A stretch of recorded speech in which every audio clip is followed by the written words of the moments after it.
If you want to make money and look for ideas online, you'll soon find someone telling you to start an agency. They make it sound great. You open your laptop, send some emails, sign your first clients, and then hire some freelancers to do the work for you. And if you do that, you'll soon be making $10,000 a month, right? Well, not really. In reality, starting an agency, particularly in your late teens or early 20s, is one of the worst ways to get rich. I'm not saying it's impossible to make some money doing it, but you're unlikely to get rich. And before I get loads of hate in the comments, let me explain why you should listen to me. I co-founded and ran an agency for 4 years, from 20 to 24, that made around $500,000 a year at its peak. I've also tried lots of other ways of making money over the years, so I've experienced firsthand what worked for me and what didn't. In this video, I'll first explain why an agency isn't the best path, and then I'll show you what to do instead, and how it can make you more money at every stage of your career. To understand the better paths to wealth, you first need to understand the realities of an agency. There are 3 realities to understand. The first is the reality of the job. And to be clear, even if you own the company, you still have a job. You still have things that you need to do daily to make money. So what's the reality of this job? Well, it's broken down into 3 main responsibilities. The first, and most insanely overlooked one, is fulfillment and management.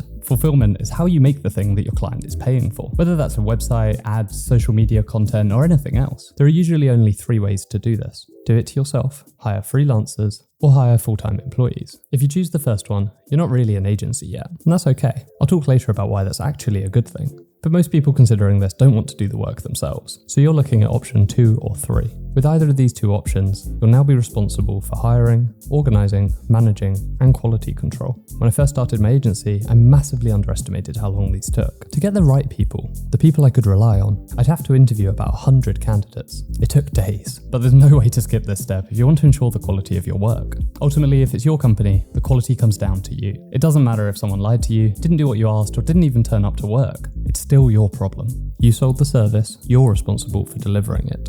And from my experience doing this, it's a lot harder than you think. I often had to work late into the night just because someone else hadn't finished their work. But as I said, as the person in charge, that was my fault and my responsibility to fix. And that's how I learned how important and time-consuming it is to manage people and their quality of work. As if that wasn't enough, throughout all of this, you need to be speaking to your clients and addressing their ideas and concerns. And all this takes time. And that's just to keep existing clients happy. We've not even spoken about how you get clients in the first place. That's called leads and sales. There are 2 parts to this.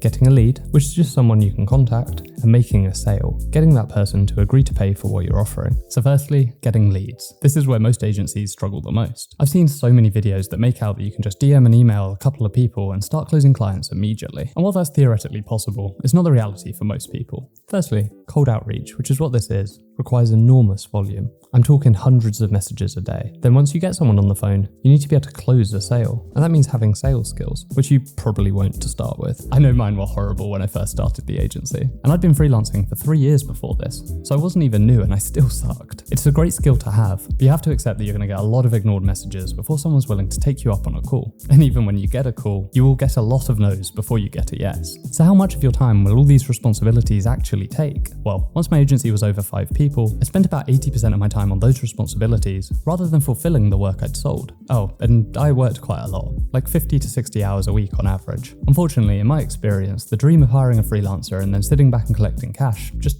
isn't the reality. Even once you've got clients, got people to do the work, done the work, and got paid, you need to stay on top of the finances. So let's talk about that, the reality of the money. So for some reason on YouTube, there's this magic number of $10,000 per month. The dream is that if you get to $10,000 a month in revenue, you're set. Unfortunately, if you live in a Western country, like anywhere in Europe or the US, that's just not true. Let me explain. So you make 10K a month, but you have overheads. The biggest will be staff, but you might also have an office, marketing costs, and software to pay for. No, I'm sorry, this bit is going to suck. The average profit margin of an agency is 15 to 20%. Even worse, the average for newer agencies is 9 to 14%. Even excellent agencies only hit about 30%. So let's assume you're already great, which you probably won't be to start with. You make your $10,000 with a profit margin of 30%.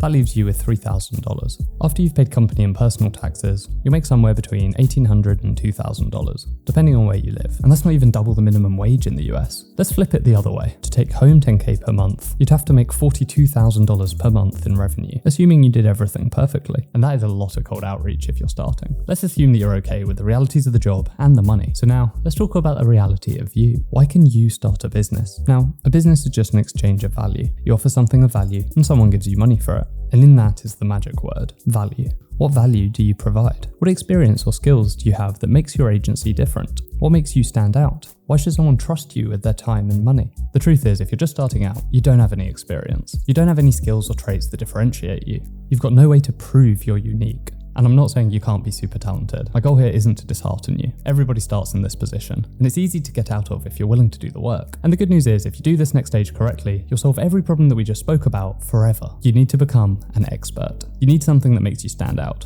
A reason for people to trust you. Let's say I want to close a client to build an app for them. If they asked me why I should trust them 10 years ago, my answer would have been, I work really hard and I know I can do it. Today, I've launched over 20 apps, which have been featured dozens of times, and many of them have hit number 1 in their category. It's just better, but I'm not saying you should wait 10 years. Even if I'd worked at an app development company for a year, launched a couple of apps and then left, I'd still have enough to inspire some confidence. There is no replacement for experience. There are 3 stages to becoming an expert. The first is finding your skill. Unfortunately, if you want to make money, just following your passion isn't going to cut it. You need to look at all the things you're good at and which you think you can make the most money from. For example, I'm reasonably good at drawing and I was good at engineering and DT at school, but engineering is a slow career path and illustration's hard to earn well from, so we need to turn these strengths into monetizable skills. For example, drawing means you have a good eye for aesthetics, which means you'd be good at UI design. And if you're good at engineering, you'll probably be a good software developer. If what you enjoy isn't high earning, try to tweak it to make it still fun, but more profitable. Then start to learn it in your own time by doing some side projects. It's exactly what I did when I was younger, and it's one of the best decisions I ever made. So once you've chosen a skill and got started, you need to become an expert. I firmly believe that the only way to get great at something is by doing it a lot. Yes, you can learn more through courses and on YouTube, but do that once you've started. There are 2 good ways to do this. Firstly, freelancing.